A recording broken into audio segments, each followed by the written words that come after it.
Bab 142. Diupload oleh Baca Suara. Jangan lupa like dan subscribe, agar kami makin semangat upload lebih banyak. Beberapa bulan yang lalu, Grit berutang uang kepada kreditor. Dia menderita semua jenis penganiayaan di bawah karyawan Mother's Heart is Happy. Dia melakukan kerja keras setiap hari untuk membayar bunga dan praktis hidup sebagai budak, tanpa tanda-tanda kehidupan yang lebih baik. Dia bahkan tidak bisa bermimpi dicintai oleh orang lain, atau menikmati dirinya sendiri dengan sebotol soju. Tapi, sekarang berbeda. Grit mendapat kelas legendari dan nyaris tidak berhasil untuk sementara waktu. Namun, sekarang hutangnya telah lunas sepenuhnya, dan dia menjadi kaya. Sejak Raid Malakus, dia menghasilkan ton untuk Ibelin dan memperoleh 4,61 miliar won dalam pendapatan. Dia masih memiliki 2,95 miliar won tersisa, meskipun membayar 5% dari biaya komisi penjualan gold ke situs perdagangan item, melunasi sisa hutang keluarganya, dan membeli mobil. Saat ini, Grit bisa makan ayam 2 minggu sekali. Dia bisa makan satu ayam dalam satu kali makan tanpa harus berbagi. Sekarang, dia bisa menikmati kemewahan seperti itu. Dia ingin mengumpulkan 10 miliar won untuk membeli sebidang tanah dan membangun tempat tinggal. Tapi sebelum memulai itu, dia pikir dia perlu memproduksi failer terlebih dahulu. Kemudian, dia pindah untuk membeli Blue Orichalcum, yang merupakan bahan utama failer. Namun, tidak ada Blue Orichalcum di lokasi lelang dalam game atau di internet. Mungkin, karena tidak ada player yang melakukan raid pada Guardian of Forest, atau tingkat drop Blue Orichalcum rendah, atau blacksmith lain telah membeli Blue Orichalcum. Grit tidak tahu alasan pasti, mengapa tidak ada Blue Orichalcum yang dijual. Tapi, dia tahu jawabannya untuk mendapatkan Blue Orichalcum. Bukankah itu tugas sederhana, untuk mengumpulkan mereka langsung dari serangan Guardian of Forest? Aku mendapatkan 3 Blue Orichalcum ketika menjual pedang transendensi diri kepada administrator Vladi. Aku perlu 12 Blue Orichalcum lagi untuk menghasilkan failer. Dan, Grit saat ini di depan Guardian of Forest. Di sini. Bagian terdalam dari hutan. Ada kawah besar di mana hutan dulu. Grit mulai mengamati semua fitur topografi, termasuk pohon-pohon yang diwarnai abu-abu. Para prajurit tidak memiliki cukup perlindungan untuk bergantung. Pohon-pohon akan dihancurkan seperti kue. Ini akan menjadi konfrontasi frontal. Grit tidak terlalu khawatir. Selama para knight dan tentara menyerang golem yang dipanggil oleh Guardian of Forest, dia bisa mengalahkan Guardian of Forest di celah itu. Tapi, para knight dan tentara takut. Permisi Viscount, bukankah kita harus kembali sekarang? Tolong selamatkan kami. Jika aku mati, istri dan anak-anakku akan sedih. Aku masih muda. Meskipun Grit menunjukkan kekuatannya dalam perjalanan ke sini, moral para knight dan tentara masih rendah. Pada akhirnya, Grit melepaskan topi bertepi lebar yang telah ia kenakan. Kemudian, dia mengenakan Holy Light Crown dan mengeluarkan Commander's Sword untuk meningkatkan status dignity-nya. Guardian of Forest, bukankah aku menyingkirkan Malakus yang memenuhi dunia dengan teror? Kamu hanya harus percaya padaku. Benar. Oh. Stat dignity Grit saat ini adalah 364 poin. Jika dia menambahkan 200 poin dari Holy Light Crown dan 30 poin dari Commander's Sword, status dignity-nya mendekati 600 poin. Ini sebanding dengan poin stat dignity yang dipegang oleh NPC teratas yang mewakili masing-masing kerajaan, bahkan jika mereka bukan raja. Para prajurit umum serta para knight, Romeo dan Deck, tidak dapat mengerti dan membungkuk ke Grit. Aku sangat percaya pada Viscount. Kami akan mengikutimu tanpa keluhan lagi. Baik. Pasukan terdiam. Grit merasa puas dan mulai melihat-lihat lagi. Ngomong-ngomong, mengapa Guardian of the Forest tidak muncul? Tidakkah seharusnya itu muncul sekarang? Petik 1. Grit telah mengkonfirmasi jadwal serangan melalui situs web sebelumnya. Hari ini adalah hari, di mana Guardian of Forest seharusnya respawn, dan waktunya juga tepat. Dia juga harus berhati-hati terhadap serangan pihak lain. Jadi, dia sengaja menyembunyikan wajah dan identitasnya dengan topi. Tapi ketika dia tiba di sini, tidak ada party raid dan Guardian of Forest tidak bisa dilihat. Jangan bilang situs ini penipu. Itu adalah situs keanggotaan berbayar. Grit marah karena dia telah membayar 130.000 won untuk memeriksa jadwal raid. Aku mempercayainya, karena memiliki banyak anggota. Grit yakin jika dia telah ditipu dengan harga 6 ekor ayam dan menendang batu dengan marah. Kemudian, batu kecil itu mulai bergetar keras. Jut bertepuk tangan lebar. Luar biasa, batu yang kamu tending, sedang menari. Petik 2. Bukan itu. Para knight dan tentara menjadi panik. Batu yang ditendang Grit bergerak dan tumbuh lebih besar. Seperti kura-kura yang bersembunyi di dalam cangkangnya, saat itulah Guardian of Forest yang meringkuk sepenuhnya muncul. Namun, itu agak aneh. Apa ini? Grit bingung. Awalnya, Guardian of Forest harus lebih dari 5 meter dan besar. Namun, yang ini memiliki ketinggian yang mirip dengan Grit dan terlihat ramping. Bukankah itu seperti manusia? Ada 5 jari tangan dan kaki pada setiap anggota tubuh yang panjang, sama seperti seseorang. Kecuali, untuk bagian belakang yang terbuat dari batu keras, seluruh tubuh terdiri dari biji transparan dan berkedip di atas kepalanya adalah nama, Guardian of Forest Awakening. Kamu, apa kamu? Dia mencoba mengukur kekuatan tempur, tapi itu, tanda tanya. Hanya ada tanda tanya. Grid secara naluriah merasakan bahaya dan menjadi waspada. Kemudian, Guardian of Forest, Awakening mempersempit jarak dalam sekejap. Kuang! Ada badai setelah pergerakannya. Abu tersebar di semua tempat dan akar-akar pohon terguncang. Mengintip. Rasanya, seperti menonton Regas. Guardian of Forest, Awakening membidik tendangan tajam. Lalu Deck yang berdiri di sebelah Grid, batuk darah dan berubah menjadi cahaya. Knight Deck telah meninggal. Gila. Membunuh Knight level 185 dalam satu pukulan. Grid buru-buru berseru. Hindari itu, terutama Jude. Kamu benar-benar harus bertahan hidup. Para Knight dan tentara tidak akan mengerti. Grid yang tegang menaruh tangannya ke dalam inventorinya. Pedang hitam besar ditarik keluar dan Dain Slave menunjukkan penampilannya yang megah. Sekarang sudah 47 hari. Grid telah berjanji untuk membuat armor baru untuk Vanner. Mengikuti Pon dan Ibelin, dia cukup beruntung untuk menjadi pemenang ketiga dari item produksi Grid. Sekarang, aku bisa dilahirkan kembali sebagai orang yang sudah ketinggalan zaman.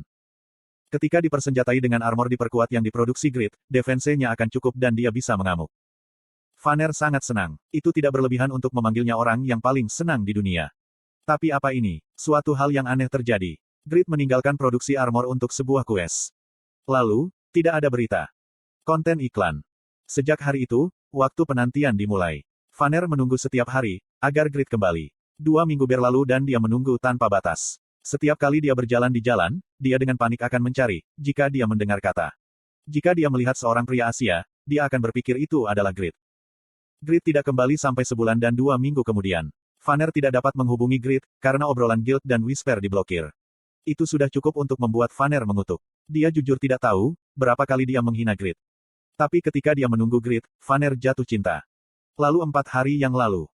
Grid kembali ke Winston ketika Vanner bermimpi. Menunggu lama Vanner akan dibayar kembali. Aku akhirnya bisa mendapatkan armorku. Vanner senang menangis. Dia lari untuk menemui Grid, seperti sedang bersatu kembali dengan seorang kekasih. Kemudian, dia menjadi frustrasi. Alih-alih memproduksi armor, Grid tiba-tiba mengumumkan pernikahannya. Itu juga untuk Lady Irene yang Vanner rindukan. Pada hari upacara pernikahan, Vanner berada dalam kekacauan dari perkembangan yang tak terduga dan tidak bisa menyembunyikan permusuhannya terhadap Grid. Alih-alih melanjutkan menunggu, dia marah pada Grid mengambil Lady Irene. Kemudian, dia menjadi mabuk selama pernikahan, mengutuk Grid, dan diusir. Dia menyesalinya pada hari berikutnya. Dia menyadari, jika dia telah kehilangan kendali. Irene hanya seorang cinta yang tak berbalas. Jadi bagaimana dia bisa marah pada Grid, karena membawanya pergi. Vanner merasa malu dan menyesal. Dia khawatir tentang reaksi Grid. Tentunya, dia tidak akan menolak untuk membuat item kukan. Dia sangat menyadari apa itu Grid orang yang berpikiran sempit. Jadi setelah pernikahan, dia tinggal selama 3 hari di bengkel Han. Dia ingin meminta maaf kepada Grid atas tindakannya, dan untuk meminta produksi barangnya. Tapi Grid tidak pernah muncul di bengkel Han, setelah pernikahannya. Han tahu alasannya, tapi, dia tidak akan memberitahu keberadaan Grid, tidak peduli bagaimana Vanner bertanya. Hei, lihat Pak Tua, kenapa kamu tidak memberitahuku kemana Grid pergi? Apakah kamu tidak bersumpah serapah pada Grid di hari pernikahannya? Aku tidak ingin seseorang sepertimu terlibat dengan Grid. Hah, sungguh. Han adalah seorang lelaki tua yang bengkok. Ada alasan, mengapa dia cocok dengan Grid. Vanner gagal menemukan keberadaan Grid selama 3 hari dan akhirnya bertanya pada Jisuka. Guildmaster, bisakah kamu pergi dan melihat Irene? Kamu ingin aku bertanya tentang keberadaan Grid? Ya. Baik, aku juga berpikir, jika sekarang saatnya Grid bekerja. Guild sedekah merekrut Grid, karena mereka membutuhkan kemampuan blacksmith. Grid juga bergabung dengan Guild untuk bertindak sebagai blacksmith. Sebagai ketua Guild, Jisuka harus mengingatkan Grid tentang tugasnya. Dia pergi menemui Irene. Kemudian, dia dikejutkan oleh kata-kata Irene. Hah, Grid, tidak, Viscount Grid telah mengalahkan Guardian of Forest. Petik 2. Ya, dia mengatakan, jika dia ingin mengalahkan Guardian of Forest demi kita. Bukankah dia adalah pangeran tampan? Keren abis. Petik 2. Ini sakit kepala. Seperti game lainnya, Satisfy adalah masyarakat yang sangat kompetitif. Semua player dan guild berjuang untuk kepentingan mereka sendiri. Salah satu cara termudah bagi guild untuk mendapat untung, adalah dengan mengendalikan tempat berburu. Guild mengontrol tempat perburuan, tempat madu mengalir, dan melarang orang luar masuk. Ini disebut monopolisasi guild. Itu adalah kejadian alami. Guild sedekah juga mengontrol 2 tempat perburuan di sekitar Bairan, tanpa membukanya untuk orang luar. Tempat pertama adalah Ruger Dungeon, di mana monster di atas level 250 muncul, dan tempat kedua adalah Grey Forest tempat Guardian of Forest muncul. Guardian of Forest sangat kuat. Itu adalah bos lapangan level 245, tapi itu lebih kuat dari bos Dungeon. Statistiknya sangat tinggi dan memiliki berbagai CC dan skill summoning, membuatnya sangat sulit untuk ditangani. Itu juga memiliki skill pasif untuk mengurangi kerusakan fisik dan bersama dengan pertahanan alami dan HP-nya. Guild Sedekah saat ini membutuhkan setidaknya 3 jam untuk mengalahkannya. Tapi, Grid hanya memimpin 100 tentara dan 2 knight ke serangan Guardian of Forest. Itu juga selama siklus ini. Guardian of Forest, Awakening beberapa kali lebih kuat dari Guardian of Forest normal. Blue Orichalcum adalah mineral yang lahir dengan kekuatan cahaya bulan dan Guardian of Forest. Apakah itu sebabnya, Guardian of Forest dan Blue Orichalcum sangat sensitif terhadap cahaya bulan? Sekali setiap 4 bulan, 2 bulan penuh akan terbit pada waktu yang sama dan Blue Orichalcum yang membentuk sebagian besar Guardian of Forest, akan menunjukkan kekuatan yang tak terbatas dan membangkitkan Guardian. Saat ini, itu adalah siklus Awakening. 4 bulan lalu, Guild Sedekah tidak menyadari hal ini dan dimusnahkan, setelah menantang Guardian of Forest Awakening. Guardian of Forest Awakening memiliki HP dan defense yang secara signifikan lebih sedikit daripada yang normal. Tapi, itu memberikan attack power dan agility yang luar biasa. Itu jauh lebih kuat dari seorang paus, yang seorang priest. Kali ini, Grid tidak bisa menghindari kematian. Bahkan Guild Sedekah menyerah pada serangan Guardian of Forest selama periode Awakening ini. Karenanya, mereka tidak repot-repot mengendalikan Grey Forest. Mereka berencana untuk mencoba serangan Guardian of Forest Awakening dalam 4 bulan. Tidak peduli bagaimana dia memikirkannya, peluang Grid berhasil dalam serangan itu sendiri adalah 0%. Ini lebih baik. Jika Grid pernah berpartisipasi dalam komunitas guild, Grid akan menemukan, jika guild memonopoli serangan Guardian of Forest, dan akan dapat meminta Blue Orichalcum yang ia inginkan. Tapi, dia tidak melakukannya. Ketidaktahuannya tentang komunitas guild dan desakannya pada kegiatan pribadi, menyebabkan hal ini. Jishuka berharap, kebiasaan Grid ini akan diperbaiki. Dia ingin Grid menyadari pentingnya komunitas guild dengan kejadian ini. Dan dia berharap Grid akan menahan diri dari kegiatan pribadi di masa depan. Di depan bengkel Han. Sungguh, Grid itu. Vanner mendecakkan lidahnya, setelah menerima penjelasan Jishuka melalui Whisper. Dia ingin membantu Grid, tapi itu tidak mungkin, karena dia terlalu jauh. Dia akan marah, karena kehilangan XP setelah meninggal dan mungkin tidak ingin membuat itemku. Seorang lelaki tiba di bengkel, sementara Vanner merasa khawatir. Han yang hanya memperlakukan Vanner dengan buruk, dengan antusias menyambut pria itu. Oh. Bukankah ini waktu yang sangat lama? Apakah sudah beberapa bulan? Senang bertemu denganmu. Apakah tuanku baik-baik saja? Kamu belum mendengar berita tentang dia, akhir-akhir ini kan? Dia menjadi sangat sukses. Sekarang dia sekali lagi dalam serangan yang berani. Tiba-tiba, Han berhenti dalam percakapannya dan berbisik di telinga pria itu. Apa yang dia katakan? Pria itu bahagia. Seperti yang diharapkan dari tuanku. Benar-benar menakjubkan. Dia mencoba melarikan diri dari Chief Orc Frostlightem dan sekarang dia melakukan raid monster sendirian. Aku akan pergi menemuinya. Pria itu mengucapkan selamat tinggal pada Han dan keluar dari bengkel. Lalu dia meniup peluit, mengendarai Drake yang dipanggil, dan melonjak ke langit. Vanner bingung. Aku belum pernah melihat ide itu, di antara peringkat yang menggunakan Drake sebagai hewan peliharaan. Apakah pemula baru muncul lagi? Vanner yang stagnan menjadi frustrasi.